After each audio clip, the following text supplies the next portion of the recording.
본 말씀을 통해서 주의 말씀을 사랑하는 증거란 제목으로 하나님의 말씀 증거하겠습니다.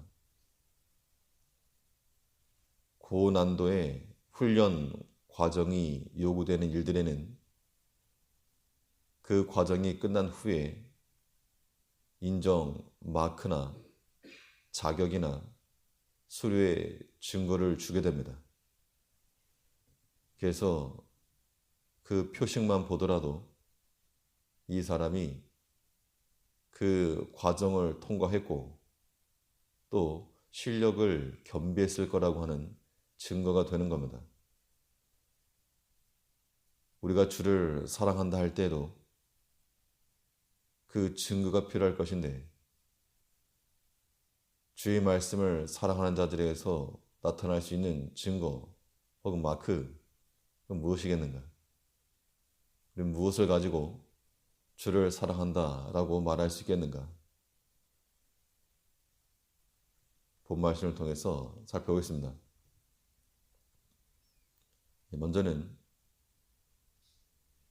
시험의 과정을 말씀과 함께 지나가는 겁니다. 우리가 주를 사랑한다는 증거가 무엇인가? 말로서만이 아니고 우리가 당하는 모든 시험의 과정을 주의 말씀과 함께 지나가는 겁니다.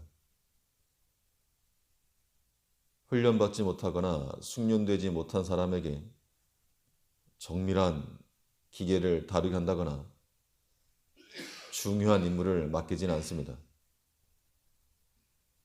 그것을 받을 만한 실력이 된 사람의 손에 있을 때 가장 큰 효과를 나타내기 때문인데,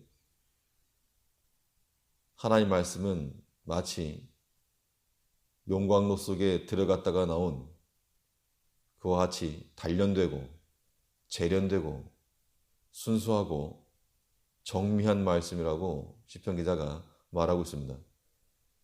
140절에서 주의 말씀이 심히 정밀함으로 주의 종이 이를 사랑하나이다. 여기서 정밀하다라고 하는 말은 재련되어서 불순물이 없고 순수하고 깨끗한 그런 상태를 말하고 있습니다. 사람이 서로 마음을 맞춘다고 할 때 서로 맞는 부분이 많아야지 함께 할 수 있고 또 사랑하는 건데, 심히 정밀한 주의 말씀을 사랑한다고 할 때에도 그 말씀과 맞는 겁니다. 그 말씀과 함께 하는 것이고, 주의 말씀이 용광로 속을 들어갔다 나온 그러한 단련되고 재련되고 정밀한 주의 말씀이라면 그 말씀을 사랑하는 자들 또한 함께 같이 들어가는 겁니다. 우리가 듣고 익힌 그 말씀이라고 하는 것이 시험의 때에 그 속에 들어가서 역사해야 될 것인데, 근데 많은 경우 그 시험 앞에서 말씀을 도려 버린다는 겁니다.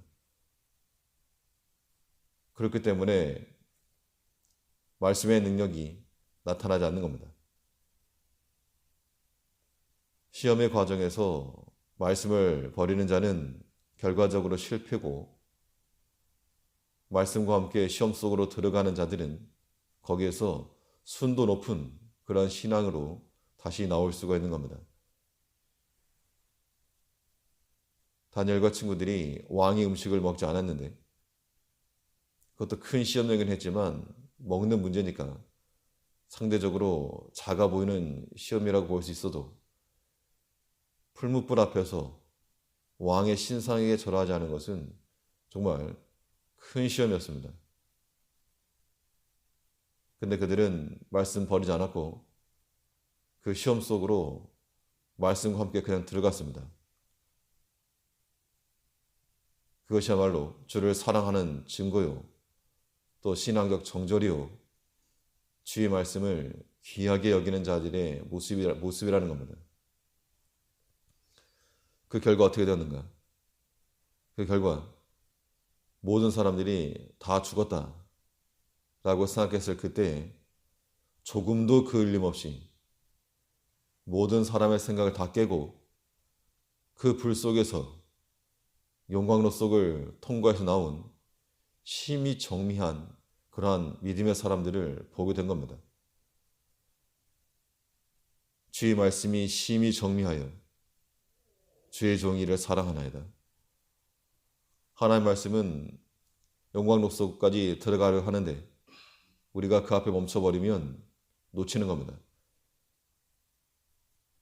주의 말씀을 사랑한다라고 말하면서도 너무나 작고 사소한 것들에 포기하는 경우가 많다는 겁니다. 사랑한다고 말하기 부끄러울 정도의 그런 모습이 되지 않도록 우리가 어떤 순간에라도 그 말씀에 손을 놓는 일 없이 끝까지 잡고 시험구덩이 속이라도 그 말씀과 함께 들어가서 단련되고 재련되고 심히 정리한 그런 신앙격으로 주의 말씀과 함께 나올 수 있는 우리가 되어야 되겠습니다. 주의 말씀을 사랑하는 자들에게서 어떤 증거를 얻을 것인가? 주의 말씀을 참으로 사랑하는 자들은 자기 자신보다도 더 귀하게 여겨야 됩니다. 사랑하는 사람을 향하여서는 자신의 것을 희생하고 또 내어주고 하는 것이 조금도 아깝지 않는 겁니다. 도리어 내가 대신해서 그 고난과 어려움 당하겠노라 자처할 수도 있는 것인데 주의 말씀을 사랑한다 할 때에도 참으로 사랑하는 자들은 자기 자신을 내어드리는 거 그거 아까워하지 않는다는 겁니다. 자기 자신보다도 주의 말씀을 더 귀히 여기기 때문에 얼마든지 내어드리는 겁니다. 우리 141절에서는 내가 미천하여 멸시를 당하나 주의 법도를 잊지 아니하였나이다.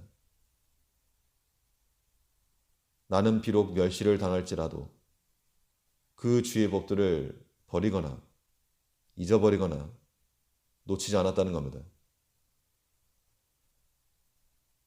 자기 자신을 위해서 사는 사람들은 내가 멸시받는 것이 싫어서 그거 견디지 못해서 주의 법도라고 해도 언제든지 갖다 버릴 수 있는 그런 사람들인데 그러나 주를 사랑하는 자들은 내가 비록 세상에서 멸시를 받고 형편이 미천한 자와 같이 멸시를 당할지라도 그래도 주의 법도를 버리지 않는다. 버릴 수 없다. 이것이 주를 사랑하는 표시인 겁니다.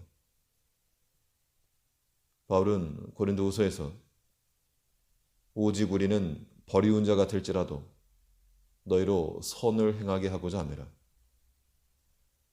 주의 복음을 전하다가 순수한 복음을 전했는데 그 마음을 사람들이 다 알아주지 못하고 도리어 오해를 하고 비난을 하고 악담의 말을 하고 육체적 고통을 가했다는 겁니다. 그런 오해와 큰 고난 앞에서 만일 자기 자신을 더 귀하게 여겼다 그러면 그런 말 듣고 가만히 있을 수가 없는 겁니다.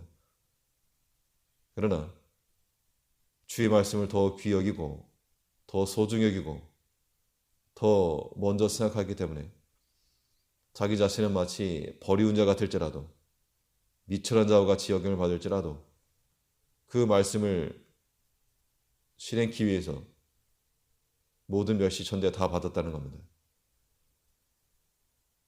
우리는 과연 어떠한가? 주의 말씀을 귀하다고 말하면서 정작 그 말씀을 귀히 여겨야 될 때 자기 자신을 더 높이는 겁니다. 내가 미천하여 멸시를 당하나 주의 법도를 잊지 아니하였나이다. 이 멸시당하는 것, 그 고난당하는 것, 그 오해받는 것, 그거 견디지 못해서 주의 말씀도 주의 법도도 다 잊어버리고 인간적 생각으로 반응하는 이런 모습을 이제 버리고 주를 참으로 사랑하는 자와 같이 내가 미천하고 멸시를 받고 그럴지라도 오직 주의 말씀을 순종하여 하나님의 사랑을 나타내며 또한 우리 안에서 경건과 거룩함이 사라지지 않는 그런 모습을 우리 인생의 증거로 인정 마크로 삼고 나아가는 하나님의 백성들 되어야 되겠습니다. 기도하겠습니다.